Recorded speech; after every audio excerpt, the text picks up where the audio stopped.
ओम गणगणपतये नमः। ओम गणगणपतये नमः। ओम गणगणपतये नमः। ओम नमो भगवते वासुदेवाय नमः। ओम नमो भगवते वासुदेवाय नमः। ओम नमो भगवते वासुदेवाय नमः। प्रिय भक्तों, आज हम आप सबके समक्ष परमा एकादशी के महात्म्य की कथा को लेकर आए हैं।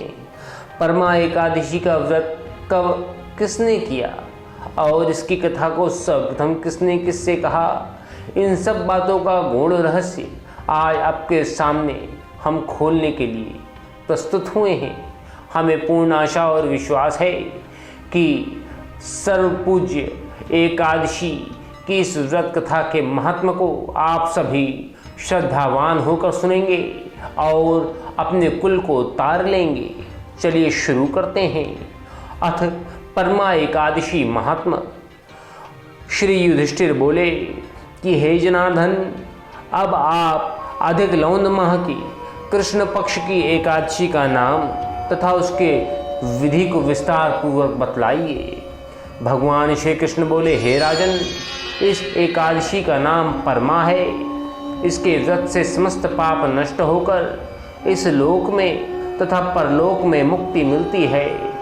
इसका व्रत पूर्वोक्त विधि से करना चाहिए और भगवान नरोत्तम की धूप दीप नैवेद्य पुष्प आदि से पूजा करनी चाहिए। इस एकादशी के विषय की एक मनोहर कथा जो कि महर्षियों के साथ काम्पिल्य नगरी में हुई थी, मैं कहता हूँ आप ध्यान पूर्वक श्रवण कीजिए। काम्पिल्य नगर में सुमेधा नाम का एक ब्राह्मण रहता था। इसकी स्त्री पवित्रा, अत्यंत पवित्र तथा पतिव्रता थी। वह किसी पूर्व जन्म के कारण अत्यंत दरिद्र थी। उसे भिक्षा मांगने पर भी भिक्षा नहीं मिलती थी।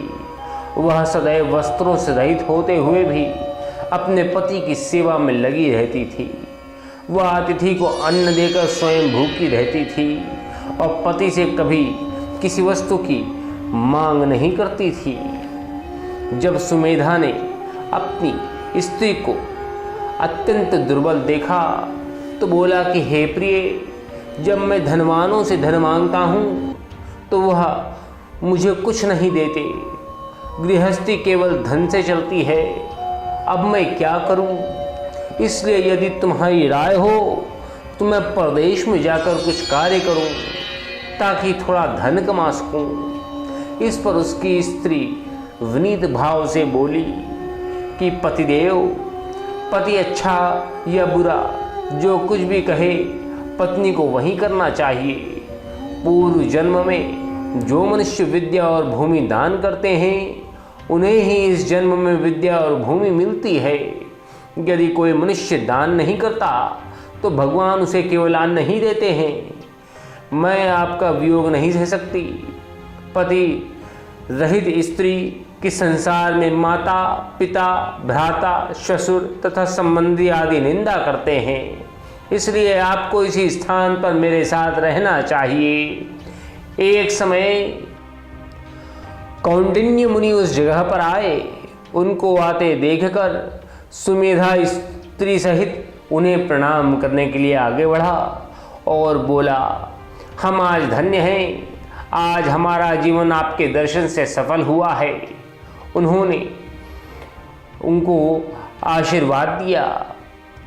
उन्होंने उनको आसन तथा भोजन प्रदान किया। भोजन देने के पश्चात पवित्रा बोली कि हे मुनि, आप मुझे दरिद्रता का नाश करने का उपाय बतलाइए। मैंने अपने पति को परदेश में धन कमाने से जाने से रोका है। मेरे भाग्य से आप आ गए हैं। मुझे पूर्ण निश्चय है कि अब मेरी दरिद्रता शीघ्र ही नष्ट हो जाएगी। अतः आप हमारी दरिद्रता को नष्ट करने का कोई व्रत आदि उपाय बतलाइए। इस पर कौंडिन्य मुनि बोले कि मलमास की कृष्ण पक्ष की परमा एकादशी के व्रत से समस्त पाप, दुख और दरिद्रता का नाश हो जाता है। जो मनुष्य इसका व्रत करते हैं वह धनवान हो जाते हैं। इस व्रत में नाच गान आदि सहित रात्रि जागरण करना चाहिए। कुबेर को महादेव जी ने इसी व्रत के करने से धनाधिपति बना दिया। इसी व्रत के प्रभाव से सत्यवादी हरिश्चंद्र को पुत्र, स्त्री और राज्य प्राप्त हुआ था। उस मुनि ने उसको एकादशी के व्रत की संपूर्ण विधि बतलाई और कह सुनाई। वह मुनि फिर बोले कि ब्राह्मण जी, पंचरात्रि व्रत इससे भी अधिक उत्तम है। परमा एकादशी के दिन प्रातःकाल नित्य कर्म से निवृत्त होकर विधि पूर्वक पंचरात्रि व्रत आरंभ करना चाहिए। जो मनुष्य 5 दिन तक निर्जल व्रत करते हैं वे अपने माता पिता और स्त्री सहित स्वर्गलोक को जाते हैं। जो 5 दिन तक संध्या को भोजन कराते हैं वे स्वर्ग को जाते हैं। जो मनुष्य स्नान करके 5 दिन तक ब्राह्मणों को भोजन कराते हैं उन्हें समस्त संसार के भोजन कराने का फल प्राप्त होता है। इस व्रत में जो पोड़े का दान करते हैं उन्हें तीनों लोक दान करने का फल प्राप्त हो जाता है। जो मनुष्य उत्तम ब्राह्मण को तिल सहित दान करते हैं वे तिल की संख्या के बराबर विष्णुलोक में जाते हैं। जो 5 दिन तक ब्रह्मचर्य पूर्वक रहते हैं वे देवांगनाओं के साथ स्वर्ग में भोग करते हैं। हे पवित्रे, तुम अपने पति के साथ इसी व्रत को करो, इससे तुम्हें सिद्धि प्राप्त होगी और अंत में स्वर्ग को जाओगी। कौंडिन्य मुनि के कहे अनुसार उन्होंने परमा एकादशी का 5 दिन तक व्रत किया। व्रत समाप्त होने पर उसने देखा कि राजकुमार उसके सामने खड़े हैं। राजकुमार ने एक उत्तम गृह जो कि सब वस्तुओं से सजा हुआ था उनके रहने के लिए दे दिया। उस गृह को देखकर पवित्रा अत्यंत प्रसन्न हुई। राजकुमार उसको एक ग्राम देकर अपने महल को चले गए।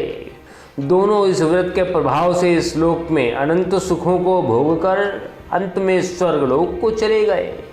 श्री कृष्ण भगवान बोले कि हे राजन, जो मनुष्य परमा एकादशी का व्रत करता है उसे समस्त तीर्थों, दानों आदि का फल प्राप्त हो जाता है।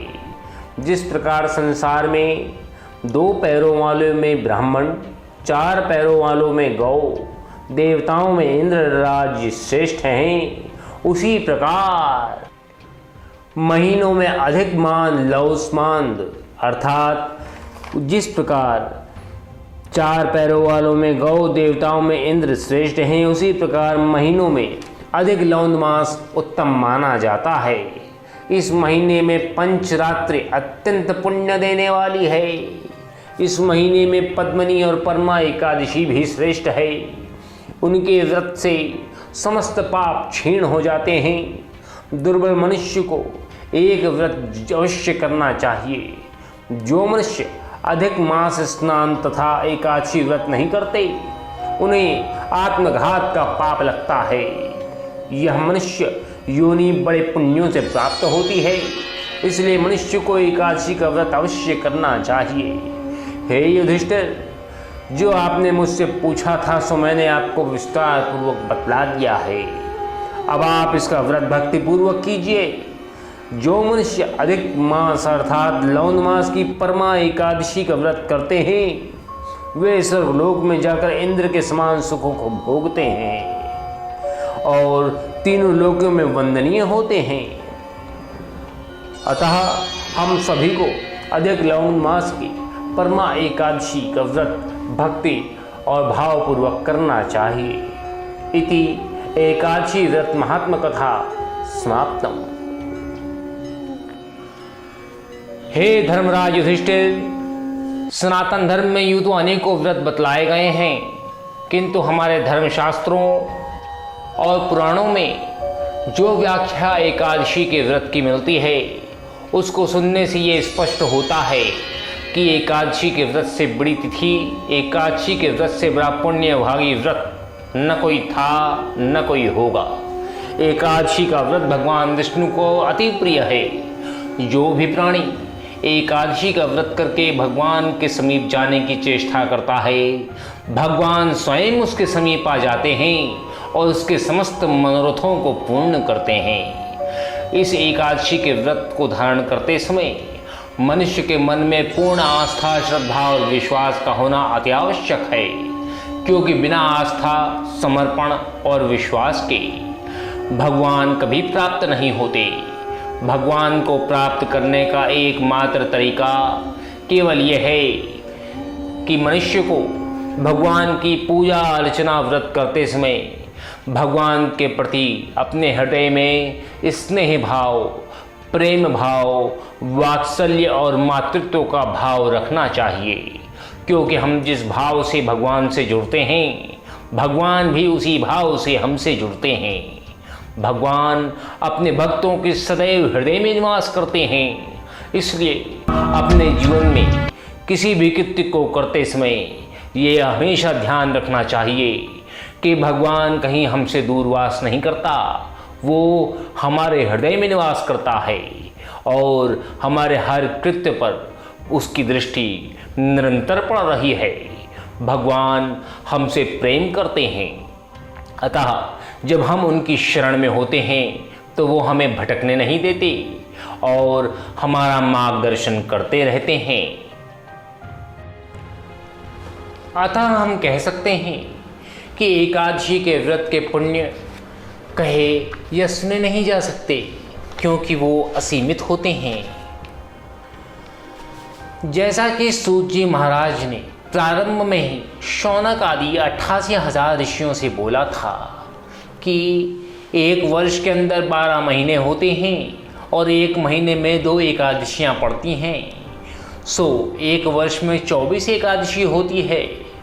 परंतु जिस वर्ष लौंध अर्थात अधिक मास पड़ता है, उस वर्ष 2 एकादशी बढ़ जाती है। इस तरह कुल 26 एकादशियाँ होती हैं।